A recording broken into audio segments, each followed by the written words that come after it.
I told Kelvin and Geri that the AIAS was pretty active back in the day. Now it's back. There were annual bonus trips to warm climates, as I remember, and then we actually got active enough that there was a AIAS regional meeting here, and there are about 400 students who came from all the mid-Atlantic states, and they I think had a lot of fun in Brooklyn that night. So it was like a Friday and Saturday night. So anyway, I'm really pleased to do this. So I'll show some projects, and yeah, happy to talk in here outside. And without, I think, further ado, I'll just jump right in. This is, I'm going to try and eliminate that. Maybe not. Maybe I can't after all that. Let's see if I can go. What did you do, Kelvin?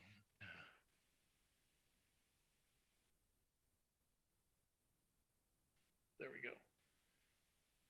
Up to you. Yeah. Yeah, there we go.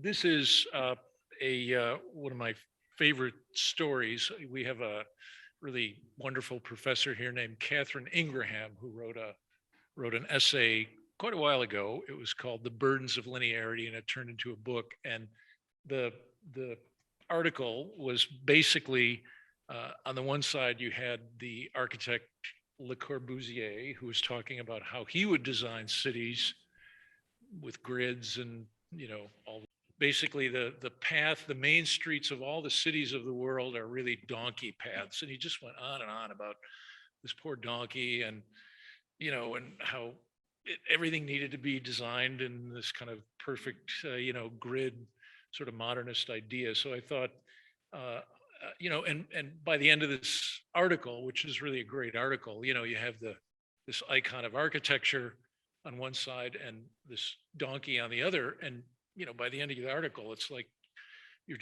I'm with the donkey, I mean, I really think that the donkey's really onto it here, because, he was just kind of obliterating everything that went before. So I thought, why not dedicate this lecture to the winding path of the donkey? So we're rewinding a little bit. That's the meaning of the meaning of the title of the lecture. And there's just 3 or 4 slides that have kind of brought, I think maybe, I've brought them a little more into focus in my own projects. And there's this term, this isn't my term, this is an actual thing, the biophysical environment, which is a, kind of a cumbersome word, but it actually starts talking about the entire kind of surface of the planet as composed of these kind of 4 things: organisms, water, atmosphere, and the crust, or the material. And obviously we're in an era where this is just a completely kind of interwoven, kind of mixed up kind of area. There's no us, them, you, me, nature, culture. It's all becoming kind of one thing. And I think, particularly when you talk about, human beings and human culture, as kind of much more closely linked to this kind of bigger environment.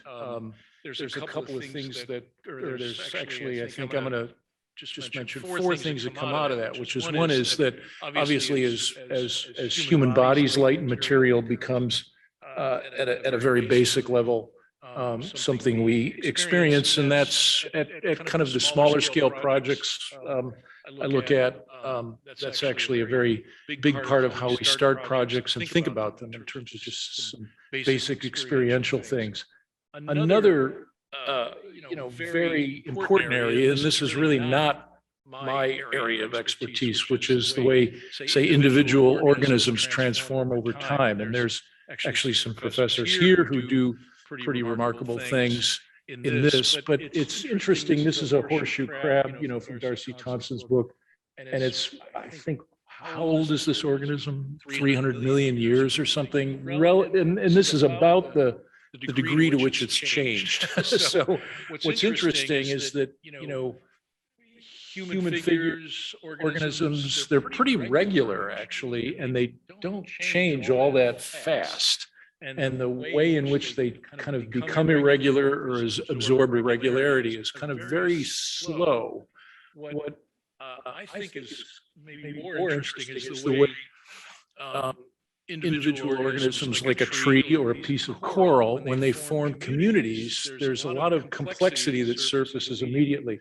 Just maybe a slightly, I don't know if it's grim or not, the epidemic is over maybe, but the tree slide on your left is actually supposedly the gap is so trees don't transmit viruses across the gap, but it creates this kind of strange map of the sky between what's basically a pretty simple kind of organism. And obviously coral reef is another way that communities in the biological sort of realm start to, they actually can start to become much more complex and actually take on the characteristics of things that are not, biological, like, things we find in the landscape. And I think that's pretty interesting that right there you start to see, just by adding numbers and complexity, the kind of the law of big numbers, complexity becomes pretty apparent pretty quickly. And you have regular things and you have very irregular things. And of course, when numbers get very big, and here's our hometown, you get something that's really very geological looking, and you have a kind of community that is now a kind of urban system really overlaid on top of nature, and you have kind of a complete kind of interweaving of the natural environment, the built environment. You have things that are, individual things that you can see, individual buildings that are kind of rule-based, and then you have a kind of overall kind of composite form that's really, almost becoming kind of geological. And I thought, well, maybe I should, as kind of this kind of current state of affairs, I could show how a city like New York City has a kind of parallel in actual geology, where, say, rock or any kind of material is like that, is affected by the movement of water, and we could look at that and feel good about that. But I think there's probably another dimension to where we are now, which is that with this enormous capacity to kind of change our environment, and we may not always change it for the better. Obviously, we have the slide on the left, a beautiful city, one that we love, but we also have the slide on the right, which is the tar sands up in Canada, and that's only about 30 years old. New York City is about 400 or so. And so we have this capacity. It's kind of an interesting thing where, we probably change as kind of, human bodies and people pretty slowly, but we have this amazing capacity to change our environment, and sometimes it's not always for the better. So hopefully what I think, I'm super interested in is just kind of rethinking those values, kind of looking at things, kind of backwards from not necessarily just from the kind of perspective of how we might experience an environment, but maybe how it looks back at us. In the words of the sculptor Robert Irwin, the environmental sculptor, he said, if you listen to nature long enough, it starts to talk back to you. So sometimes it doesn't always tell you we're doing the right thing. So on that note, this is just kind of a range of projects. Long time ago, I started, we started thinking about things that were kind of very self-contained. This was a building that was a nature center, a competition that didn't get built. I'm going to have a couple projects that didn't get built here, but it was a kind of a wooden building, a kind of open scaffold that we like to think it went for a walk in the woods. And, it was just kind of by itself, wasn't really trying to interact with too much, but you could look around and walk down into this very deep kind of depression. It was actually like almost a kind of valley. This was in Tennessee, really beautiful landscape. So the building was a kind of staircase, a scaffold, something to go out into, kind of immerse yourself in the trees. This had, a kind of very complicated kind of net zero kind of technological component, but at its core, it was really just a kind of very compressed kind of idea about stepping out into nature and really stepping out into air. This is a plan. As part of that kind of analysis and study, we started looking at the building as really more of a kind of intersection of various kind of grids and technologies and how they might create a kind of spatial complexity that was, as I said, kind of internalized, like a kind of little internal machine, so to speak. And these show some of the diagrams. There were holes in the building to let air through, and ways in which air would circulate through the building, and kind of solar panels and roofs that moved and all that kind of stuff. So yeah, all that kind of stuff is maybe more kind of part of how we think about buildings today, that they're smart and they move around. But this was a kind of very early experiment. Looking down the hill from the entrance, just to kind of slice through the building, was the entrance into that lobby with the kind of solar elements above. Here, looking at the kind of structure and the scaffolding, the building just projecting out into nature. And then here from the kind of hillside across this kind of valley that the building was projecting out, and you could look back and see the project in the landscape. Much later, this was a little building done for Joe Amaran and Susan Swenson. They've forever and ever owned the Pierogi Gallery and now the Boiler in Brooklyn. They've run that gallery, and Joe is a painter, and of course they run the gallery, and Susan is a poet. So this was a studio building that looked over the Delaware River, and it's up in the air, just like the last project you saw. And it has her poetry studio is on the left-hand side, and there's a painting studio with the very tall windows, the longer bank of windows on the right-hand side. And separated in the middle is an outdoor space, and I'll talk about that in a moment. So, as I said at the outset, in a way, this is kind of if a larger project is a sentence or a paragraph, this is kind of a project that's almost like one word, which is really kind of fun to do. We enjoy doing them. Very kind of simple statement. There you are looking over the Delaware River Valley in Allentown, Pennsylvania, long road. There's an old house, and then this was just a studio building where you could walk off of the kind of hillside and step out onto a bridge and just look through the building from that hillside venture. Shows the plan. Again, very simple.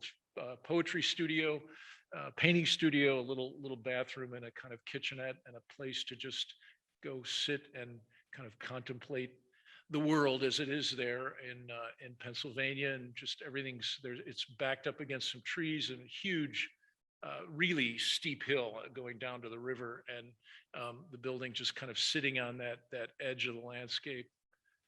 And there's the kind of sections, a simple wood frame, and spanning across with just the fireplace and these two kind of, utility buildings kind of underneath. Here's the approach as you walk out into that space, and you can see there's a kind of outdoor space, and Susan and Joe would often joke that this was not a statement about their relationship, having this space between their two studios. It was more a statement about working, and it's the way they stayed together as they were able to work apart. So, but this is really the kind of entrance to the building with an outdoor fireplace exposed to that that space. Here it is in the winter, and there you have that fireplace. Here's the walk from that kind of thick bank of trees stepping out into that room. And so after a day of work, you get your glass of wine, and you sit outside, and you make a fire, and you watch the sun go down. So, and there's a bit of the poetry studio.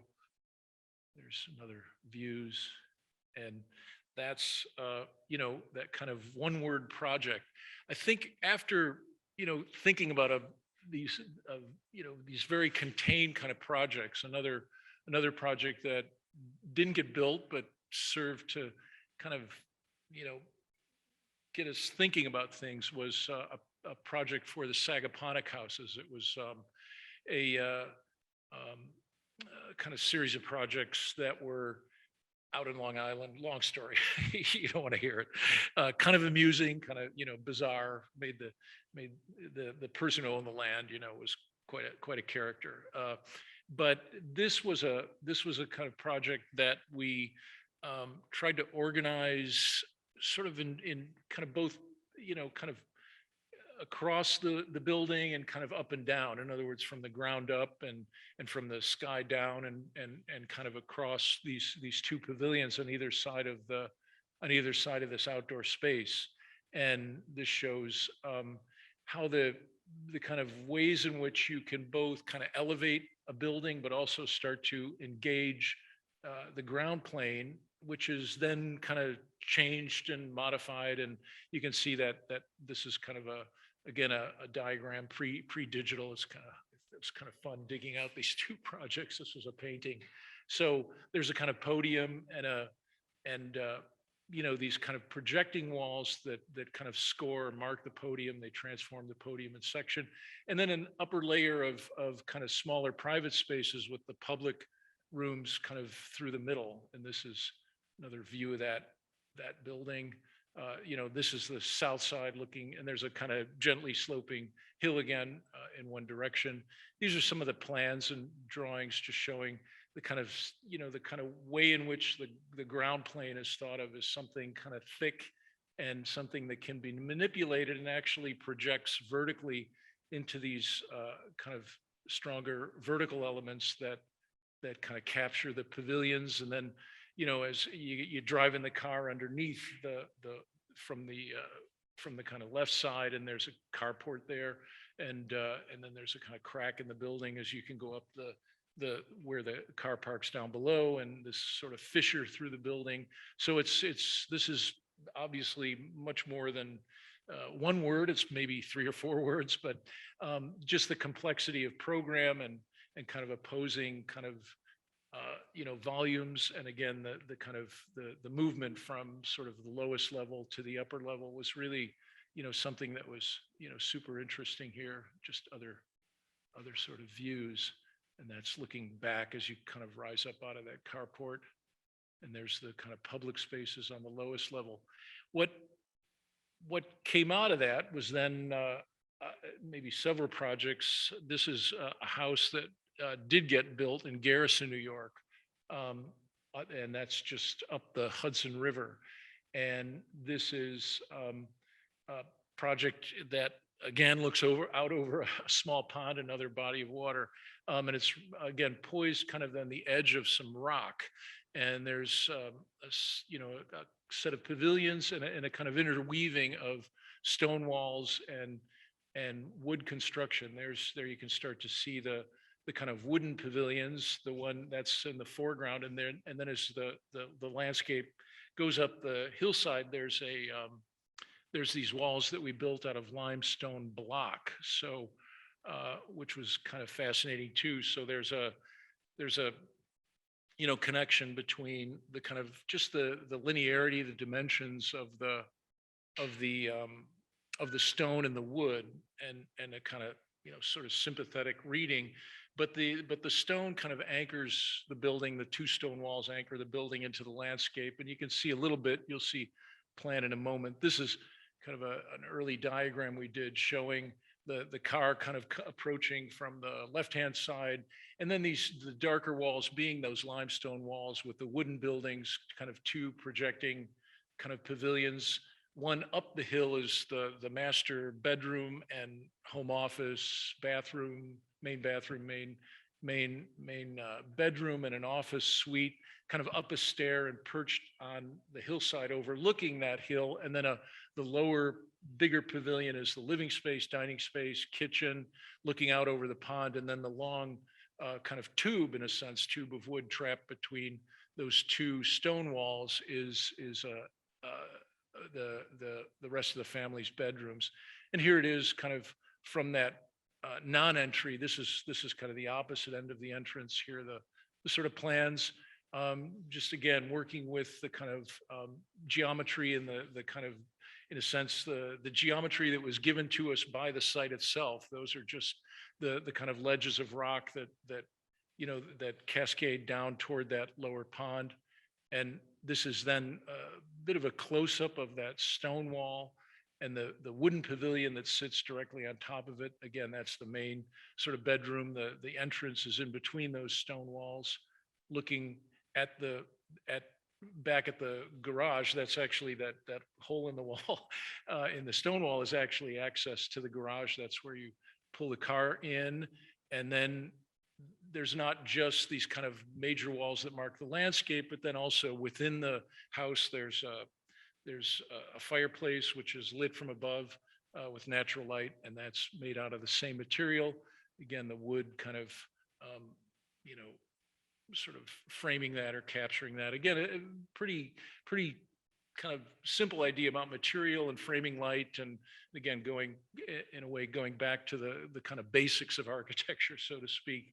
And here as it is, as evening's approaching, you can see the two, all the different layers. There are two different long walls and the fireplace.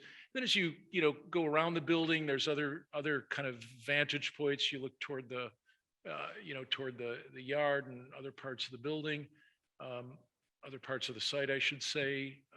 There's kind of a little outbuilding there and close up. This is inside, again, trying to create just unexpected moments for light as it kind of goes around the building.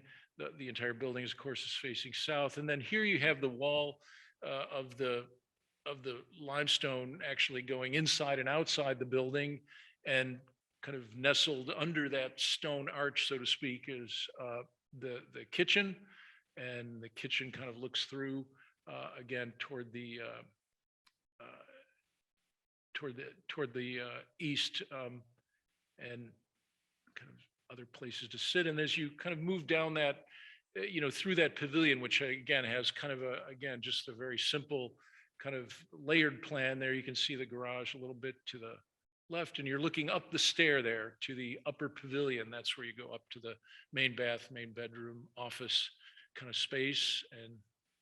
And there's another view of it. There's these large kind of pivoting panels that can open and close the space, and kind of close off different parts of the room, different times, depending on if people are super rowdy in the living room area, you can close off the main bedroom. There's another view of the panels looking back down toward the living room. This is then that fireplace with a skylight. This is, kind of right midday in the summer. So it really, it works.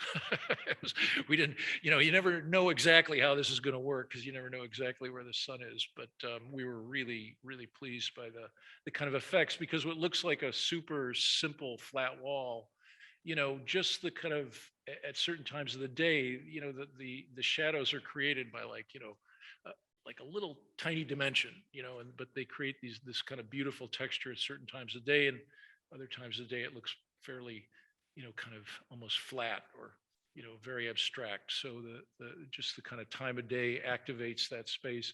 And then this is, looking out toward that sort of valley, that pond. Just a couple of more projects that really talk about light and material very briefly. These are inside New York City. These are, sort of deal with the unusual characteristics of New York City, but they're fun projects because they really do get to, they do allow you to experiment with materials and do things that are, again, sort of based on these more, say, fundamental things. This is actually an apartment in Central Park. Of course, it's like everything in New York, slightly perverse in its layout, in that, the big view is from the bedroom. So it's like, the client started talking about, opening up the space, but putting the bathroom right in the middle. So we ended up with a bathroom with glass walls, and, then that became kind of a pretty interesting thing. So This is just looking back. It's just kind of a tube of space. Again, more like a one-word project. There's the view from the bedroom, and then those are the good views. And so the bathroom is kind of positioned in the middle and becomes something that's semi-transparent, just in order to create these kind of effects of light. And stainless steel. These are all different ways that ash, the tree, is used, both from a kind of very abstract kind of range to a very organic kind of range, juxtaposed with each other, and juxtaposed with the kind of thinness and kind of precision of stainless steel. And there's just in fully furnished, so to speak. This is then a larger project, again, kind of following that same rhythm. This is for someone who had a big space and had a lot of sort of art products, art objects to put in it. This is just prior to finishing, and it was fairly complex spatially, lots of little rooms, and kind of a loft space, so you don't have a lot of natural light except from one direction. So again, the a lot of the private spaces are made out of glass, and there it is. That's the one sort of place where you can get natural light, and the rest of the kind of space is really animated by these kind of glass volumes and these different ways. Very tall glass doors, for example. There, the kitchen sort of done in glass, and that painting is actually by Joe Amrine, the very first project we looked at, the built project. That was so Joe's hanging his work in this place, and there's a drip painting by Roxy Payne, and there you can see how the point was to kind of animate in that little sketch to animate the kind of field of the loft with these different kinds of materials, really just wood and glass with a concrete floor. And these are just some of the details, just kind of disappearing details. And this is again two kind of bathrooms creating a passage to the backspace, office, wood. Just again a kind of the glass bathroom in the middle of the space. After this, things change in terms of the projects a bit as they become bigger. This isn't necessarily about, these projects don't become necessarily about just those kind of, maybe more fundamental issues of framing nature, light, material, but they start to take on, as I was, said in my introduction, they start to take on more complex characteristics. They engage, spaces and programs, they're interwoven with kind of other programs and other ideas, other communities. So this is a project in Greenwich Village, which was called the Infinity Chapel. It was for the Christian Scientists, and was just it was this is inside of a bigger building that we fixed up right on McDougal Street, and was a very interesting project because it had to happen. The design had to happen very fast, like over a kind of weekend, and then it took forever to build. I think as an architect, you'll probably learn about that soon if you already haven't. Maybe you've worked in some offices, but it became, I think, a way to experiment with the different kinds of forms that kind of suggested more kind of fragmentary references to infinity and kind of other kind of dimensions in architecture, without necessarily creating this kind of completely fixed and defined space. There it is down in Greenwich Village. There it is on McDougal Street, and it was kind of a long building, or a long space off of McDougal Street. And just there was a school below and apartments above, and 8-story building, and we had to kind of fix it all up. And but on the ground, the lower kind of 3 floors, there was a tall sanctuary space, and then in front of that, a kind of lobby space right off McDougal, and a school down below. This was that kind of competition drawing that we created over the weekend, and then there's the view from McDougal. Kind of, there's the reading room, the the reading room that they're well known for, kind of open to the public, and just you just walk through the reading room directly into the chapel itself. And this is the reading room is kind of animated by these holes through the concrete slab, which go down and bring some natural light down to the spaces below. They're also lit from inside those kind of light monitors, so they animate the ceiling as you walk through that space. These are just reading carols, different books that they have for people to visit. That's a kind of sketch of the light penetrations through the floor. There's one all the way at the back, just by the time you get up on the stage there. And these are just different views of that space. The as I said, the curvature is kind of suggesting both kind of primary volumes, but also a kind of the interwoven kind of sense of how those geometries can kind of crack apart and create more complex spaces. There's sort of storage spaces around the corner, and then one of the interesting things is there's 4 study areas. Again, kind of study and reading is a big part of their program, and those are kind of behind that wall. There's 2 down below, and there's 2 up above, and a little stair, and it allows you to walk up that stair and just experience the space from above. And there it is. That's kind of looking down and above as you're walking up that stair to those study areas. This was a public building for the Housing Authority. New York City Housing Authority was a community center, and this is the first of 2 community centers I'll show. This was, kind of recreation program, as most community centers are. Although I know that there's some students in here who design a community center that's not about recreation, but in any case, most of them are actually, at least the ones that I've done. And this is connected to a kind of, a bigger complex of New York City Housing Authority buildings. And there it is over in Queens, way far away. If you can kind of read that map, that's the Harlem River going up off the top of the page. It had a kind of unusual geometry. There were lots of little kind of funny angles. So we thought we'd develop a building that had these kind of more kind of cracked or fissured kind of profile. And with this little triangular plaza in front facing the big parking lot. And it was really just a kind of single recreation space, but became, because of the nature of construction and where we wanted to kind of position the structure, it ended up being a steel roof sitting on 3 points essentially, and then the roof became really a big triangulated kind of beam system, and then in between a fairly simple kind of concrete block construction.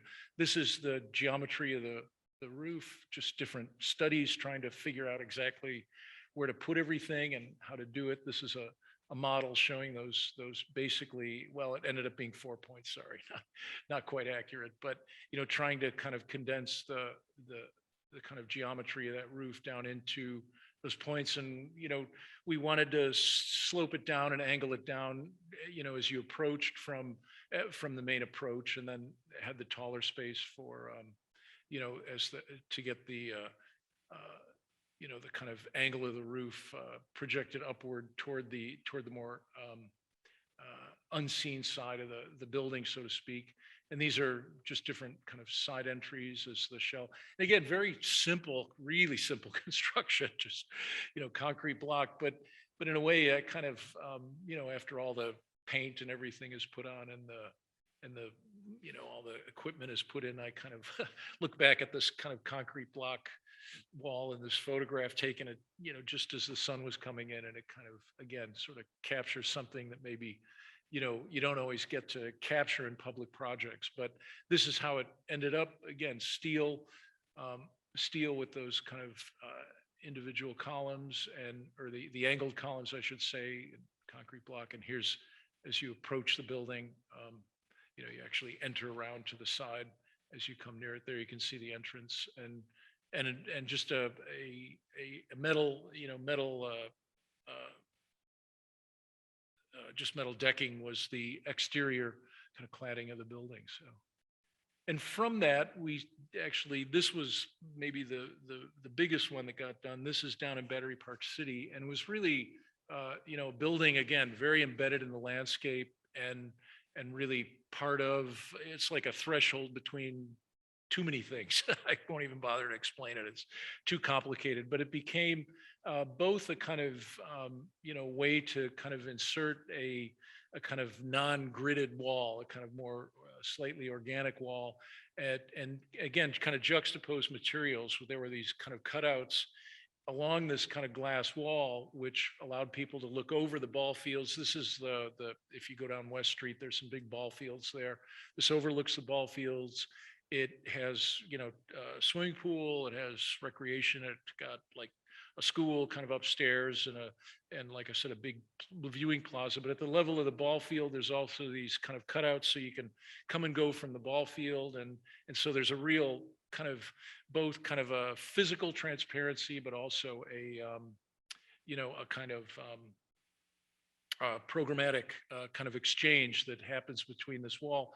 And we'd been through so many of these, we thought, why not make the wall itself, the glass wall, look a little streaked, so it actually has a design that actually looks like it gives some texture to the wall, and it looks good without having to have it cleaned every every other month. So and it gives it from certain angles a kind of body to the wall, and gives it some substance. And there you have the plan. Again, this is kind of early computer rendering, and there were all these different kind of levels and ramps, and everything was kind of half level up, half level down, and then it was embedded in a building, and we had a swimming pool, and then there was a very large water tank, and that had to serve the ball fields, which were irrigated at that point. Of course, they're synthetic turf at this point, so the tank sits there, but it still does certain things. And this had to be,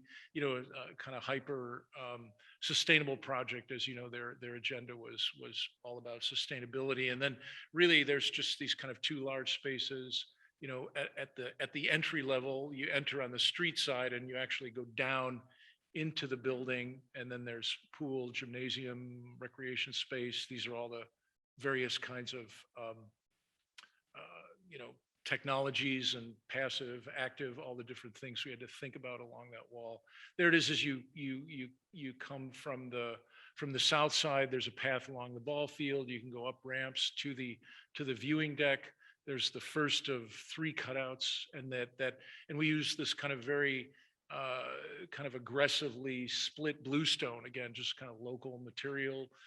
Tried to keep it very simple in that sense. We were using literally scraps of material from the stone yard. We thought they looked great when you stacked them up as masonry, again, against the kind of super kind of thinness and precision of the glass and the stainless steel. And there's another ramp at the other end. Those kind of framed elements, a stair in the middle that connects you from the ball field up to the park. Here's the recreation space, and this is actually 1 floor below ground, so you don't even kind of feel it. That's, I think, was one of the nicest things we like. And there's the pool again, down below ground, and just light all around. The rest of it fairly simple. A school upstairs looking out toward the Hudson River. And then at night, that space is super active. There's like hundreds of people running around. It's kind of great. It's like there's people inside, people outside. It's like a kind of giant hamster cage or something. It's really a lot of fun. And this is upstairs, the viewing area to the ball fields. Again, that other cutout at the south end of the spaces. And there you can see a little bit of the fritting on the glass, which also fades from top to bottom. And did a lot of different things. Another project kind of that came right after that was, they were devastated. The city was devastated by Sandy, and we ended up building these resilient electrical vaults, believe it or not. And this is way too, this provided power. These 2 vaults provided power for like the northern half of the neighborhood, and the boat basin, and massive kind of equipment in here, but they're just little equipment buildings, but they're kind of interesting right next to the police memorial, if you know this area. And so we just constructed really perfect vaults and then cut them on a 45. So that in itself, presented all sorts of complexities in terms of geometry, but it was, again, taking this kind of curvature and starting to kind of work with it in say, a more kind of organic fashion. There they are, kind of splitting the Police Memorial Walk. If you know it, you walk from kind of West Street down toward the Police Memorial Basin, and these kind of cut through that walk. So we had to integrate it with that memorial, and these are just, that's that cut through. And this is again, a wooden structure that was kind of diagonal to the cubes of the vaults themselves. Became kind of, we thought it was going to be simple when we started, kept getting more and more complicated all the way along, but it created literally a kind of structural lattice on the kind of, again, the 45 to the cube, because the domes were, projected from diagonal corner to diagonal corner. So it created pretty interesting sort of geometries. And it becomes, and this focuses on that sort of, it looks very modest there, but that chapel, I guess, is, it has a lot of history. One of the first kind of places that they built down there in Battery Park City. So, and it kind of frames that space. And again, just kind of nice uninsulated project. This was one unbuilt project that I'm going to show. Is we were asked to do a performance shell in Ojai, California for the Los Angeles Philharmonic, and this was their summer home. I told somebody that we were doing this, and they said, "Oh, Ojai, yeah, that's where people ride horses around in the summer without any clothes on."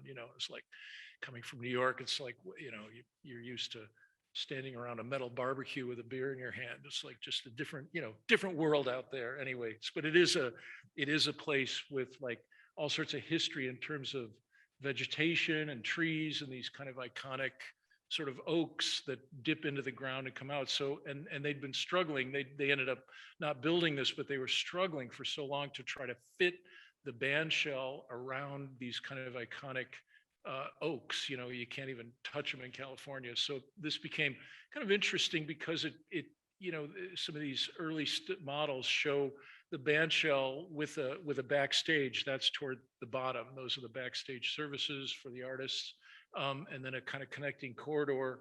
The green room is down there, and all clustered around one of the trees. Another one's out in the seating area, and they become these kind of points around which the project is organized. Just a sketch of trying to think about how in a sense, that more ground-based kind of architecture, is sitting under this kind of shell. This was actually just starting to think about trees, and that's a little score from John Cage, just kind of experimental drawing. And then this is the kind of composite. We thought that the shell could be, semi-translucent again, more of a kind of metal screening, so that the structural system could be seen from the outside, but that then a much stronger kind of robust concrete and wood shell be built within that for acoustic reasons. In other words, there had to be this tremendous kind of, acoustic mass, so to speak, to really make a successful band shell. So it was kind of things within things and grouped around trees, and these very compressed, very kind of tight spaces against these very open spaces. And that was looking into the band shell. There, the wood has certain characteristics too, acoustically, so we wanted to use quite a bit of that.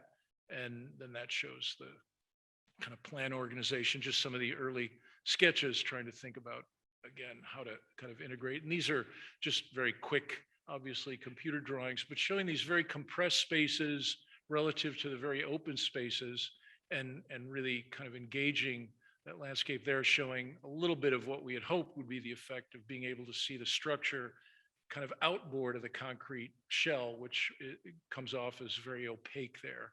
And that idea of kind of experimenting with kind of layers of structure and making a more kind of translucent shell, obviously coming from not just the Battery Park City project, but Ojai as well. And then this was a commission in Claverick, New York, which is about 2 hours away up the Hudson River, for a Korean organization that was founded about 130 years ago, I think, in Seoul. And they had really a substantial amount of property, about 500 acres in Claverick, and they wanted to build a sanctuary and meditation center as well as dormitories that people use. And so this building, this commission was done with a pretty amazing interior designer as well, Myung-gi Sol, who's also doesn't teach at Pratt anymore, taught for a long time, but she's did, it was amazing kind of collaboration in that sense. But this is a corner of the meditation center.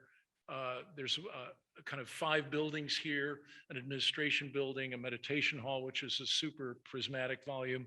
And then the other 4 buildings, the administration building and the 3 residences, have a more kind of quirky geometry, maybe a little bit more like the Ojai project, that wrap around these kind of very condensed courtyards and tight spaces. So this is the administration center, which also has a dining hall to the extreme right, and then the meditation center, obviously sitting on the kind of crest of that hill overlooking a valley, not the Hudson River Valley. The Claverick's kind of pretty couple miles away from the Hudson River itself. This was the model, these 5 buildings, and there you can see the slightly more kind of eccentric nature, irregular nature of the residences. The administration building and the meditation hall are in the foreground, and you approach the project from the south, and then the views from all the buildings are to the west, to the Catskill Mountains. And then the 3 residence halls, one for staff and people who live there, and then the 2 uppermost ones for guests. So those were kind of true sort of dormitories up there. And there you can see it's a big lot, a very long driveway, right? And there you can see the buildings way off from, you can't really see them from the road as you're driving. That's 23 that takes you right into Hudson, New York. Kind of west is up, kind of a weird drawing. And these are just the plans. Again, kind of self-similar, trying to work pretty simply. And the wooden structure, these are kind of massive timber members. These are all underneath the roofs. And what was interesting too is the beams and kind of the timber that supported the roofs were big, but we were able to do some really quite slender supporting columns, and then you can see how some of the buildings are kind of open, the administration building and the residences, and then the meditation hall started to take on a slightly different quality. Again, it had an outer shell, a place to kind of stand and walk outside. There's one to the north. That kind of outdoor space faces all the residence halls. There's the connection to the administration building. And then, there's the side of the building looking due west toward the Catskills in kind of late night sunlight. You can see the kind of cracked porch for the administration building. This is then the entrance to that meditation building, kind of on the corner, and allows you to walk right into the meditation hall. And then this very long, just simple cedar, kind of boards that form the kind of screen to this project. These are just plans. Inside the meditation hall there, you can see the Catskills, not necessarily at dusk, but they're very visible at certain times. Again, the mountains come and go, but this is the meditation hall with the kind of extraordinary view of the mountains to the left. And there's, again, the entrance space. There's a kind of small kind of space where you can meet and talk if people are kind of meditating in the other part of the hall. And again, with a view out to the west. And then that's that western kind of porch, so to speak, very tall with the large structural members at the top. The dining hall. And then there's looking into that inner space, with the meditation hall on the left, and then the residence halls kind of perched on a higher level. There's the staff residence halls. Again, these are probably much simpler buildings, but still, very, very kind of elegant. There you can see the plan. Did I do something wrong? There we go. And there you can start to see some of these kind of compressed spaces that form the entrances to the building, where the roofs kind of dip down and intersect with each other. There we're looking back from the farther, the northernmost residence hall, looking back toward the meditation through that kind of central space. Again, showing just plans of sections, a lot of different, this was a near net zero building. I could tell you all the different things, but it uses geothermal and, all sorts of different kind of, again, passive and active technology, some solar thermal on the roof, but also, these kind of roofs, forming a kind of loop to loop a little bit as they kind of crack apart. They allow you to walk into the courtyards from the outside, but you also kind of walk into the buildings from the end of those little finger roofs kind of sticking out. And then just to show you the last project, this is nearby over on Emerson Place, and was really just a kind of wonderful experience with a lot of people who spent a lot of time at Pratt and still are here. And it was done in collaboration with Canon Design. Carissa McConaughey was the lead architect from there. Whoops, that was me. And, from Canon. So it was just a kind of fantastic collaboration and a kind of interesting project for kind of a number of reasons. It was, a way we wanted to obviously do something that spoke a bit about the Pratt culture, the Pratt campus, maybe a little bit about Brooklyn generally as a kind of place where there's some really interesting, kind of robust architecture. Also, maybe a way to start to deal with a building that's a little more kind of massive, again, starting to really look ahead to, I think, a kind of future era where we really have to start thinking about walls again. So this was an effort to really start to make an architecture that had some of those kind of characteristics and dimensions. This was a early study model, just a little physical model, kind of looking at a kind of street wall that's set back. I don't want to tell you, there's any urban building in New York City has a lot of different kind of complexities to it. So we set the wall back, but we wanted to kind of re-engage it at the ground plane. And then we actually ended up staggering the kind of the wall itself, the setback wall. So it almost created kind of two towers with these sort of threads of material between them. And that's where then that kind of central space became something, much more interesting and kind of organic than maybe anything around the building. The way in which we thought about the plan is, there's different typologies for a dormitory. Obviously, one is, actually I lived in those dormitories. The upper plan on the far left, a simple kind of double-loaded building. But then as you start to break that corridor apart and you start to think about the corridor as a kind of public space, a community space, then the plan on the far right is where that community space became a lounge. We offset the core. We were able to kind of do different things with the face of the wall. And that's how we kind of arrived at the final design, where we started with just the idea of a street wall, then broken and warped and deformed, and then finally kind of scored and kind of made more transparent. So it was a kind of successive, kind of process of sort of, just kind of examining that street wall. And then this is the big entrance down at, this kind of, we didn't want to make a big canopy, kind of a narrow street. So we set back the wall and made a kind of very open, kind of big opening to the street, and you can see in, and that's kind of for events and groups. There's different things that happen on the ground floor. I'll show you in a moment. And there you can see a little bit of the upper building. And the building, I guess, for better or worse, we turned it back toward the Pratt campus just to remind people, they've got to stay hard at work, as if Pratt students don't work hard enough. But, but it actually, you'll see in one of the slides, that kind of, organic courtyard actually aims right back at the chimney off the steam plant. There's an aerial view. And then there is, kind of as you're approaching Myrtle Avenue, that kind of organic kind of break in the building starts to collapse and becomes almost a little miniature tower in and of itself. And then, we thought about, it was starting to look like a kind of, beehive, and we thought that was, maybe silly.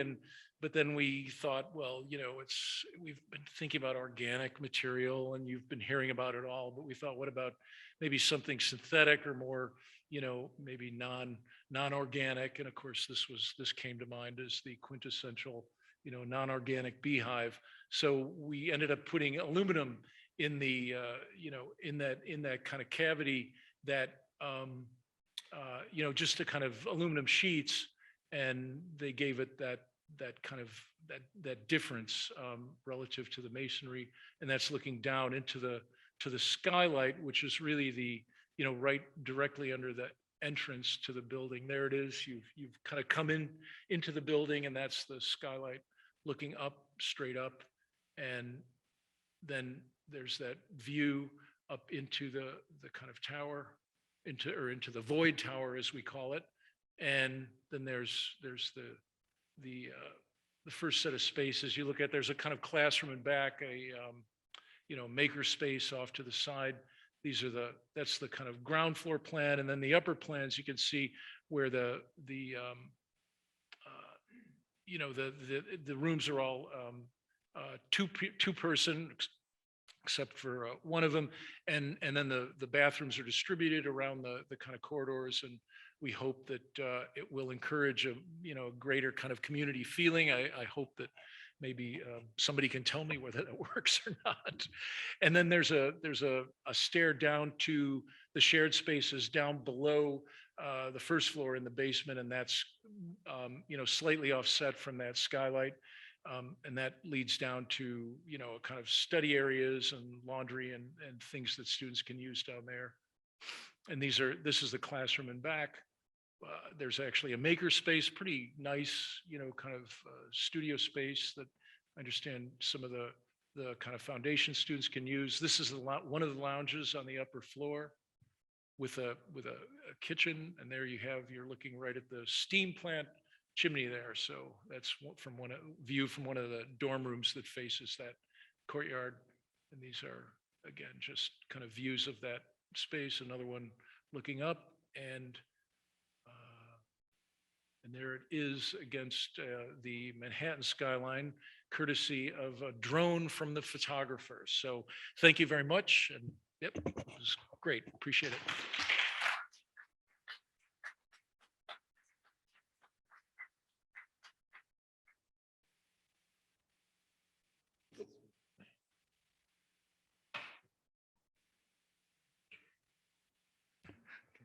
Thank you, Tom, for the amazing lecture. That's extremely comprehensive, and it's really nice to see. I was Tom's student for last semester, and we only talked about our projects. So it's really nice to see what he did over the years in his own practice. And I like the sequence of the presentation in that in the beginning we were seeing how buildings participate in nature as kind of these like these objects sitting on the ground, and then we move into like New York City, where there's a lot of restraints in building, so that for example, the Infinity Chapel and the Battery Park Community Center, we can see how this idea of rewinding, the idea of how this free path that doesn't follow the grid really plays a role in the way that those two projects are fit into the boundaries of the New York City sites. So I think that's extremely interesting. But we'll now move on to our Q&A session. So if anyone have questions, please raise your hand, and Asa will pass you the mic.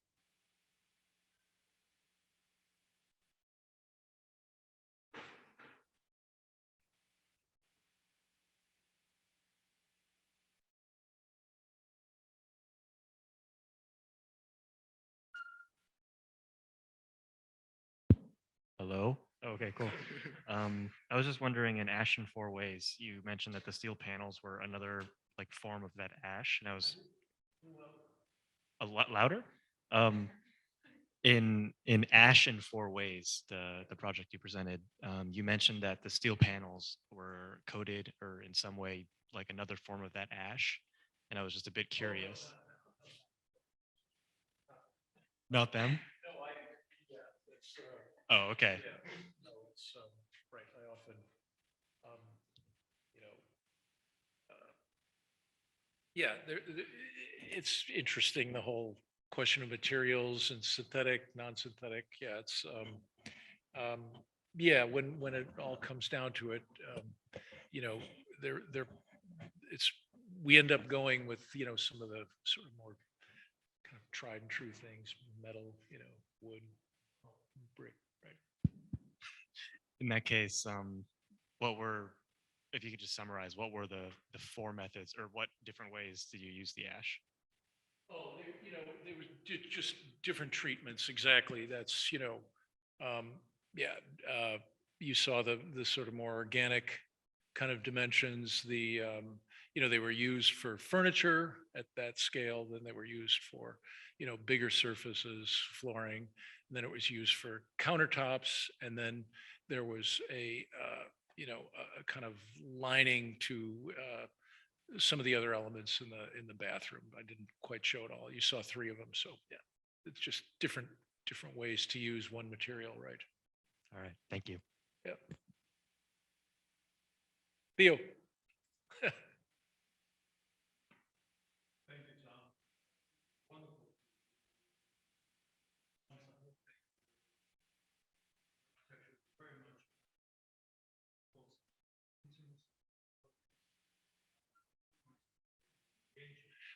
Microphone, Theo. Is it on? Oh, here we go. Can you hear me now? Yeah, sorry. Yeah, there you go. Thank you. It was just a wonderful way that there is an engagement of a notion of intimacy, if you will, but also, if I may use, an emotive term, elegance, in terms of the way you use material and the way, um, by extension, you connect also with the environment. And it just so happened that a book fell out of my bookshelf as I was coming here today. Okay. Oh yeah, the four states, right, right, Hanrahan and Myers Architect, right. the four states of architecture. Tom published this in 2002, Yeah, if I remember right, correctly. right. And my question, Tom, is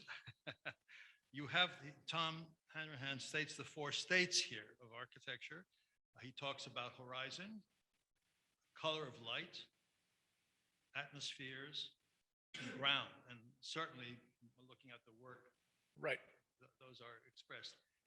20, whatever it's been, 18 years, 19 years later, okay?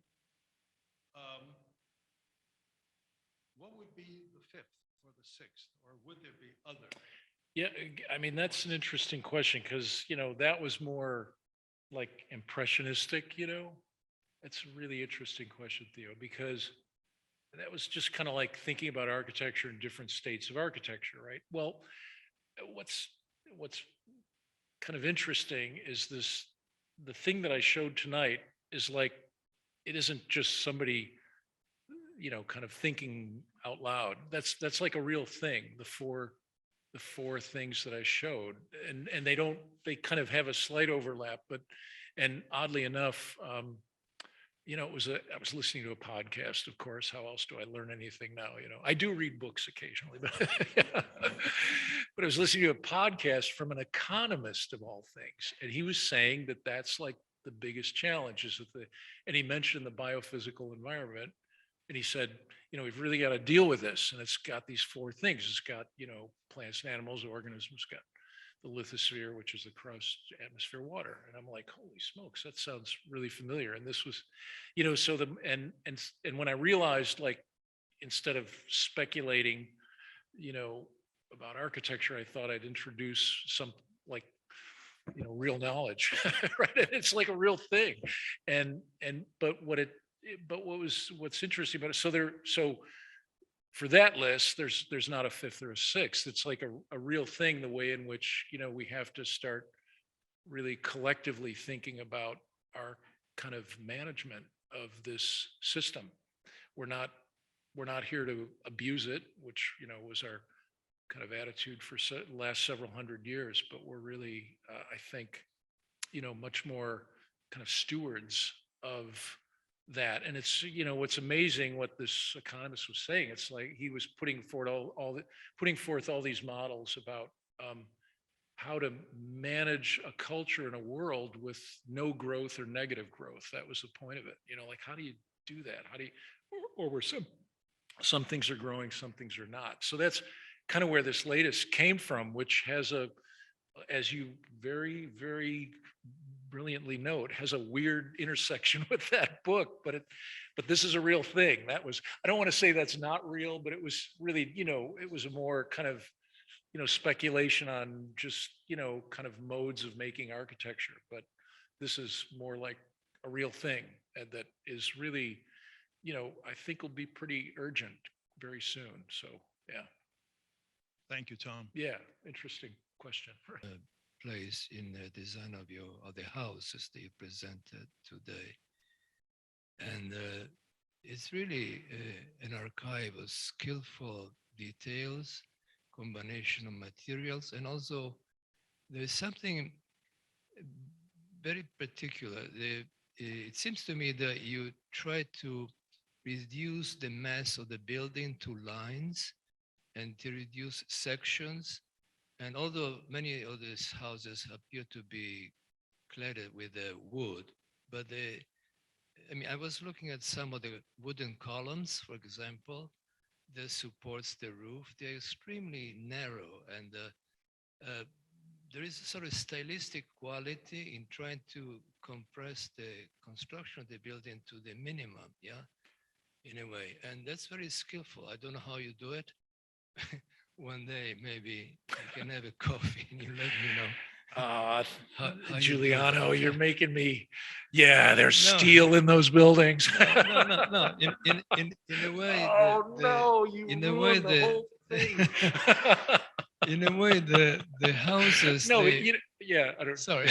No, it's super. Yeah, again, really. There is almost like an abstraction within an abstraction, if I can put it that way. That's right. That's right. And it's like exactly. It's not just material. Absolutely. Yeah. It's quite right. intriguing, and how to arrive to that. Yeah, it's fantastic, I think.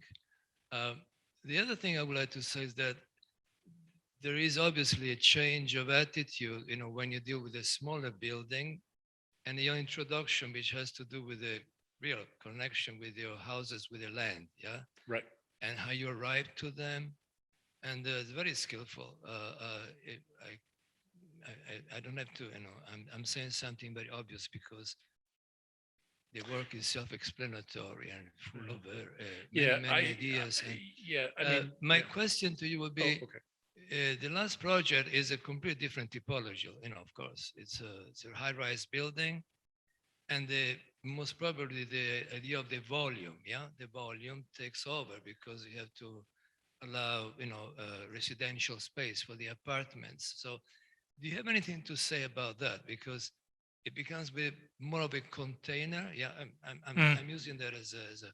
So do you have anything to say between, if I can make a question, at this point, between the open, if you want, interplay between the buildings and nature in the first project, and, the attempt that you are making here to create this cavity that absorb the light into the interior of the building, and how far you can go in that direction? Right. I mean, it's the way I would.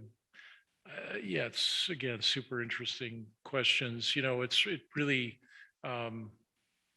urban buildings have a kind of,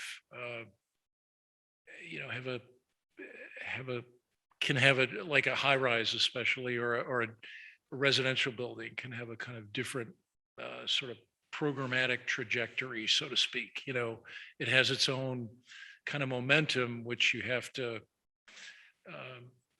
you can kind of ride along, or you can, you know, fight it a bit. But I think that's a really interesting point. It's yeah, the point of that project was to try to do kind of enough in terms of fracturing and breaking, and you know, and still try to really, in a sense, kind of, you know, kind of meet the demands of basically a kind of apartment building. I mean, for better or worse. So it has its own kind of dimension and restrictions. So you know, it's not always.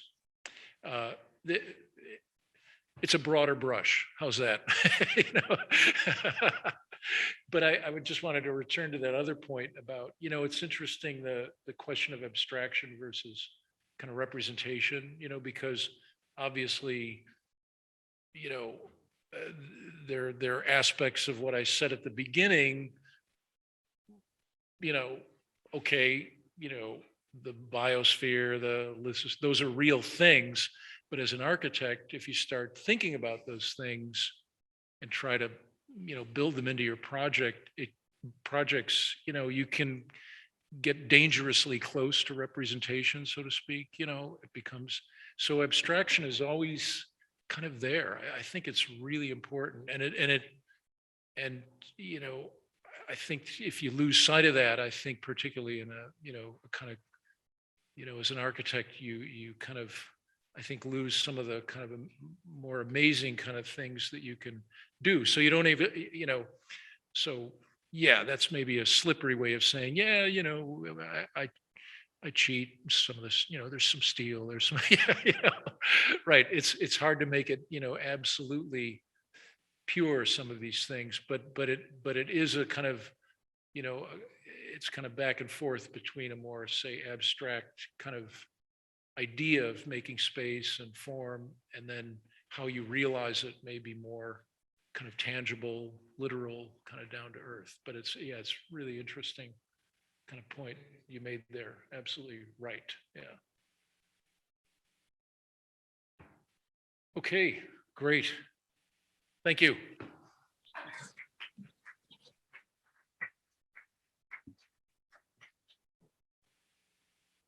Thank you everyone for coming, and thank you Joshua for bringing your whole class here.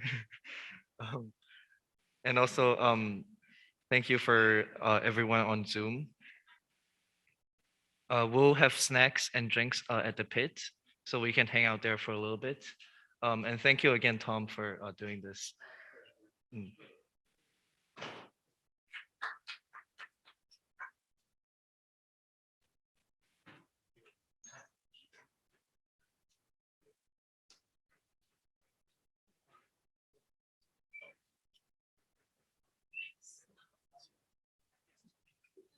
Great to see you guys.